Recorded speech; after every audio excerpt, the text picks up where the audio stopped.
discovered that my best friend slash almost boyfriend was sending the same love messages to another girl. I had a best friend. He was 27 and I was 24. Our relationship was heterosexual, and we met last October when my life was at one of its lowest points. I'm an ER nurse, and he was a historian. He met me after a very severe bout of depression, when I attempted suicide and ended up hospitalized. From then on, we became even closer, and he unintentionally became someone who changed my life. I have a lot of romantic and family traumas, wounds I've been carrying for years, and maybe that's why he entered my world so deeply. He was the guy who made me feel seen, heard, special. With him, I felt for the first time in a long time that I wasn't to blame for anything. And little by little, without planning it, I started to fall in love. He seemed to feel something too. He said things that sounded like love, veiled promises, words that hinted at an us he never dared to name openly. He never asked me to be his girlfriend, but everything we did said otherwise. We had 2 months of kissing, intimacy, and acting like a couple. 2 months where he kept telling me he loved me, that I was the only woman in his life, that he never wanted to lose me. I believed every word. Sometimes he would ask himself, "What are we?" And that question was like a knife, because we both knew we weren't just friends. But he insisted on presenting me to the world as my best friend, even though at night he acted like something much deeper. Hidden caresses, steamy messages, intense confessions, future plans that felt real.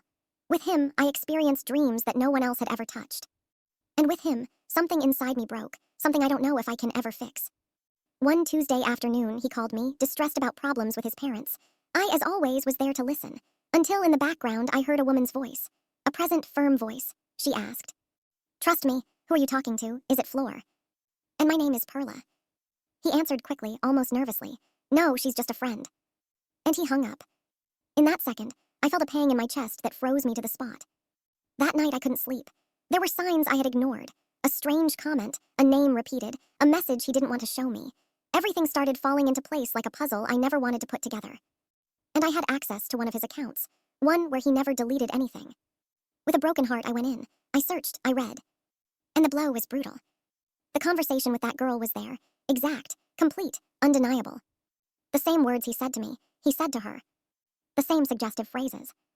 The same promises. The same "I love yous" that I thought were only mine. The same writing style, the same intensity, the same way of seducing. It wasn't that I was special.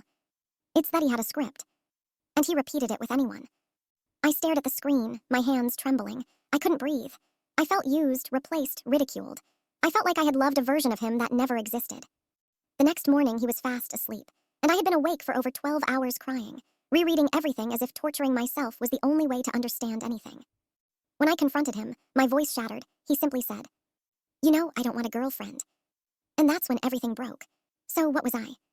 And now I only have one question left. What should I do, after discovering that I was never the only one?